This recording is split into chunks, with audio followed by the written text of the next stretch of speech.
आर्य लोग बारी बारी से चंवर वंशियों को युद्धों में पराजित करते गए और अपना गुलाम बनाते गए। ऋग्वेद में मूल निवासी नागों के नामों के साथ दास शब्द भी मिलता है। ऋग्वेद में दास शब्द से काली चमड़ी वाले लोगों का बोध होता है, जिसे दूसरी जाति ने जीतकर अपने अधीन कर लिया था। दास यहाँ के स्वामी थे जो युद्धों में हारने के बाद गुलाम बने। तभी से दास शब्द गुलाम का पर्याय के रूप में अर्थ देने लगा, जबकि दास अनार्य नागवीरों की उपाधि थी। जय भीम, नमो बुद्धाय।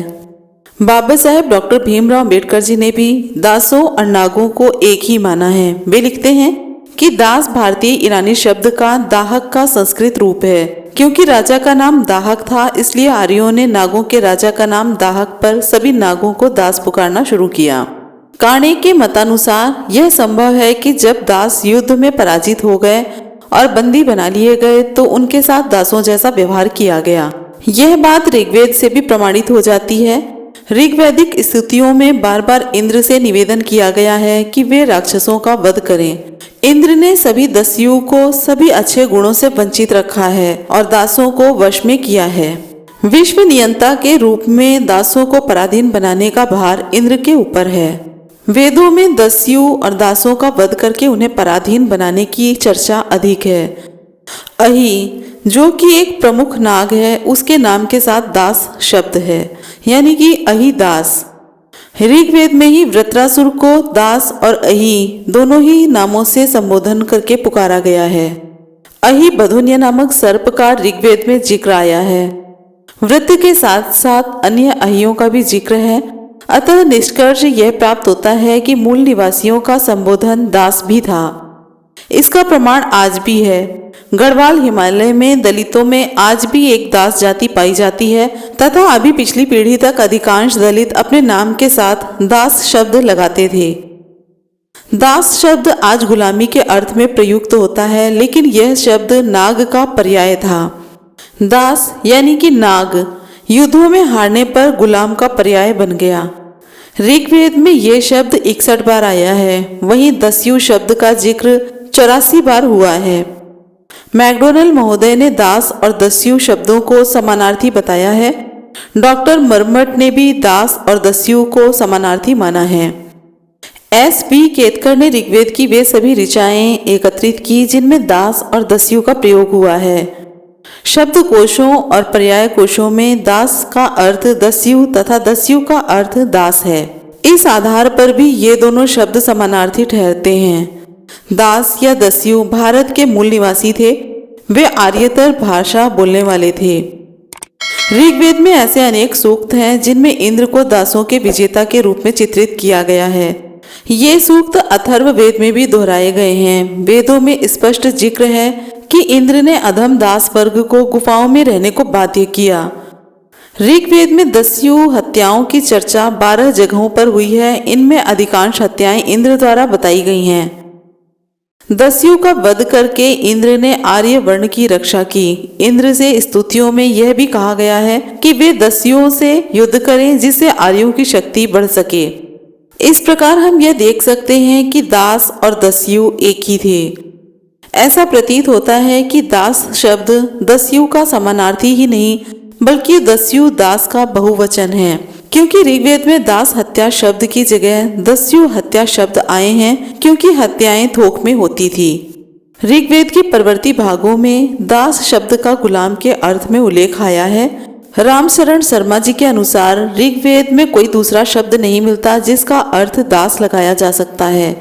इससे स्पष्ट है कि आरंभिक ऋग्वेद काल में शायद ही पुरुष दास रहे होंगे। इस बात के प्रमाण उपलब्ध हैं कि बाद में ऋग्वैदिक काल में दास गुलाम का पर्याय था, अर्थात दासों को हराकर गुलाम बना लिया था। उत्तर ऋग्वेद काल में दासों की इस विषयक चर्चा के संकेत उपलब्ध होते हैं।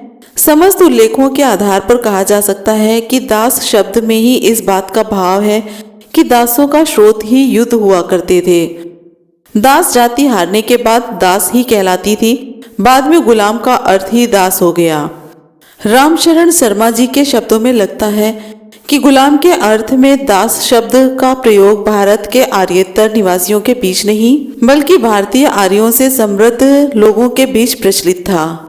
ऋग्वेद के उत्तरवर्ती काल में दास शब्द का प्रयोग व्यापक अर्थ में होने लगा होगा, जिसे न केवल मूल दासों के वंशजों बल्कि दस्यु और राक्षस जैसे आर्य पूर्व लोगों और आर्य समुदाय के उन सदस्यों का भी बोध होता होगा जो अपने आंतरिक संघर्षों के कारण अकिंचनता या गुलामी की स्थिति में पहुंच गए थे। इससे प्रमाणित हो जाता है कि दासों से ही बाद में शिल्पकार बने। हारी हुई मूल जातियां दास बनती गई।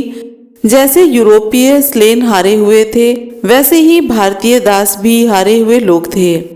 ऐसे ही शूद्र भी पराजित जाति थी, क्योंकि हमें ईसा पूर्व 4वीं शताब्दी में शूद्र नाम की जनजाति का उल्लेख मिलता है।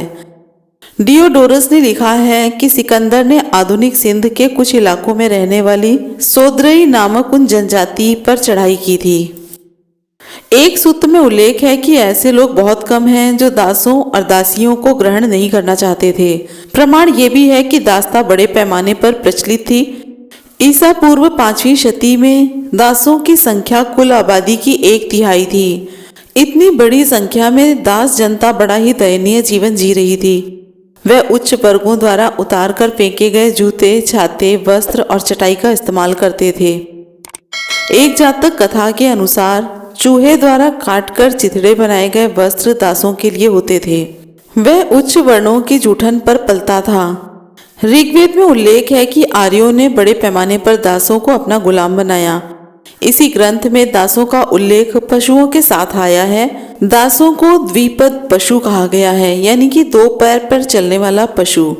ऋग्वेद में दास और दस्यु ये दोनों शब्द साथ साथ आए हैं। यही वजह है कि कुछ विद्वान दास और दस्यु शब्दों को समानार्थी शब्द मानते हैं, लेकिन शब्दकोशों में दोनों के अर्थों में भिन्नता है।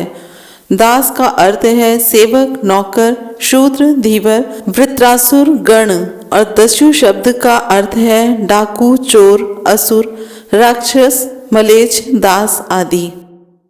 परंतु यहाँ हम केवल दास शब्द पर ही अपना ध्यान रखना चाहेंगे। दास मूल निवासी थे, संपन्न थे, सभ्य थे, सुदृढ़ किलों के स्वामी थे। ऋग्वेद में ये इंद्र के शत्रु थे। ऋग्वेद में केवल 3 स्थानों पर दास शब्द गुलाम के रूप में मिलता है, अन्य स्थानों पर यह शत्रु रूप में है। उत्तर वैदिक काल के संस्कृत साहित्य में दास शब्द पूरी तरह से गुलाम का पर्याय बना दिया गया था। युद्धों में वध किए गए मूल निवासियों की पत्नियों को आर्यों ने रखैलों के रूप में रख लिया। वे उनसे पत्नियों का भी काम लिया करते थे और उनसे घरेलू काम भी करवाते थे। यह वधू क्या है? वधू और दासी शब्द पर्याय के रूप में ही आए हैं। इस प्रकार वधू शब्द का अर्थ हुआ वध कर दिए गए दासों की पत्नियां ही वधू हैं। एक स्थान पर वशिष्ठ कहता है, काली जाति की वधू को भोगने के लिए तो रखा जा सकता है, लेकिन उसके साथ विवाह नहीं किया जा सकता। अनुमानतः आर्यों के जो शत्रु थे, उनमें पुरुषों के मारे जाने पर उनकी पत्नियां दासता की स्थिति में पहुंच गई। ऋग्वेद में पुरुकुत्स्य के बेटे प्रसदस्यु ने उपहार के रूप में 50 दासियां दी। दासियों के संबंध में अथर्व वेद के आरंभिक अंशों में भी प्रमाण मिलते हैं। उसमें दासी का चित्रण इस प्रकार किया गया है। उसके हाथ भीगे रहते हैं, वह ओखल मूसल कुटती थी, वह गाय के गोबर पर पानी छिड़कती थी। इसके साथ ही काली दासी का भी उल्लेख है। गृह कार्य के लिए दासियां रखी जाती थी। दासी शब्द के प्रयोग से ही स्पष्ट है कि वे पराजित दासों की स्त्रियां थी। अंग ने विभिन्न देशों से 10,000 दासियों को बंदी बनाया था और उन्हें अपने ब्राह्मण पुरोहित आत्रेय को समर्पित किया था। श्वेत केतु के पिता आरुणि को गर्व है कि उसके पास स्वर्ण, मवेशी, घोड़े, दासियां, गोले और बंदियां हैं। शासक वर्ग और पुरोहित बड़े पैमाने पर दासियां रखते थे। यह इसलिए संभव था क्योंकि वैदिक सरदारों की विजय यात्रा के कारण स्त्रियों की संख्या घटती जाती थी। युद्ध में विरोधी पक्ष के पुरुष मारे जाते थे और उनकी स्त्रियों को बड़ी संख्या में दासीगत किया जाता था। यज्ञाग्नि का आधार करने के अनंतर रामा नारी के पास संभोगार्थ नहीं जाना चाहिए, क्योंकि कृष्ण वर्ण रामा नारी रमण के लिए होती है, न कि धार्मिक कृत्यों की पूर्ति के लिए। आज हमने सुना और समझा कि दास और दस्यु में क्या फर्क है। पराजित पुरुषों की पत्नियों को किस प्रकार से वधू के रूप में प्रयोग किया जाता था। वीडियो पसंद आई हो तो लाइक कमेंट शेयर जरूर करें, चैनल को सब्सक्राइब करें। फिर मिलेंगे अगली वीडियो में। जय भीम, नमो बुद्धाय, जय संविधान।